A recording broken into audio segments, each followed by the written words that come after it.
Alright, here's another video. This is kind of the same one as a couple ones I did before. U.S. embargoes and sanctions as an act of war. Alright, the United States Department of the Treasury is a private company. Treasury hasn't existed since 1921, I think I read somewhere. It's basically underneath the Federal Reserve.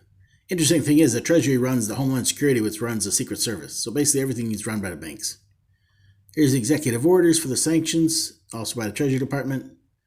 Sanctions program, accounting information, global sanctions guide. Here's executive orders that all the presidents sign to give sanctions to other countries. South Sudan related sanctions, South Sudan sanctions. Here's the US UN one that takes the sanctions and gives it to the UN. So it's actually the US Treasury Department that does the sanctions, not the United Nations.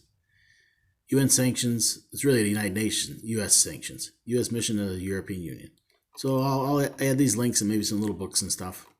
But pretty simple. U.S. embargoes and sanctions basically really are an act of war. Try to make it like a passive act of war, something that people don't really pay attention to.